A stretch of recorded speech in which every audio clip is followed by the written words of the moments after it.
అమ్మ ఏం చేస్తున్నావే? జొన్న రొట్టె తయారు చేస్తున్నామ్మా. నాకు చెప్పవా ఎట్లా చేస్తారో? ఇక నీళ్ళు పొయ్యి మీద పెట్టాలి గిన్నెల. నీళ్లు మసిలినాక ఇక జొన్న పిండి ఈ నీళ్ళల్లో పోస్తున్నా. కలుపుకోవాలి గడ్డలు కట్టకుండా. కలిపిన తర్వాత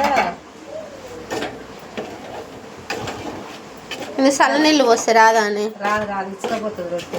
ఇక ఏం కలపలేదు అల్ల జొన్న పిండిలో? ఖాళీ జొన్నలే, బియ్యం గోధుమలు ఏం లేదు, వచ్చి జొన్న పిండి.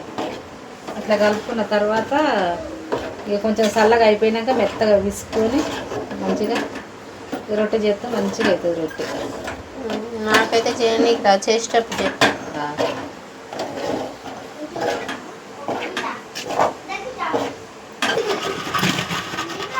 చల్లారిందా అన్న పిండి? చల్లగా అయింది. చల్లగా అయినాక తీసుకొని ముద్దలు కట్టుకొని రొట్టె చేసుకోవాలి.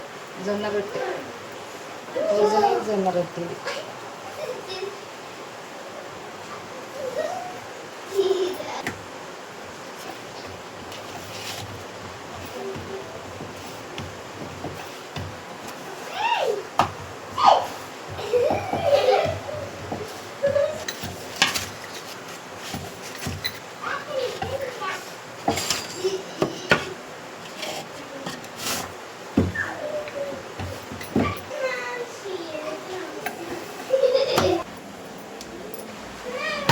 నూనె గిట్ల ఏది వేయకున్నాయి కదా?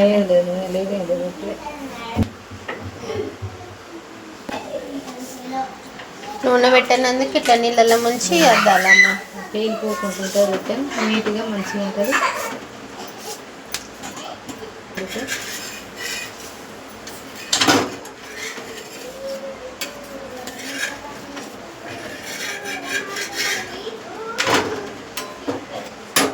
అంతే.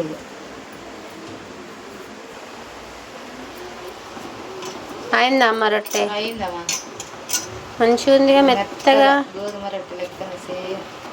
గోధుమ రొట్టె అంత మీద ఉండదు. గోధుమ రొట్టెలు అన్న మంచిగా మెత్తగా వచ్చింది అమ్మ. బాగుంటుంది. రొట్టె జొన్నలే. నేను కూడా చేస్తే ఎప్పుడన్నా చేసుకో.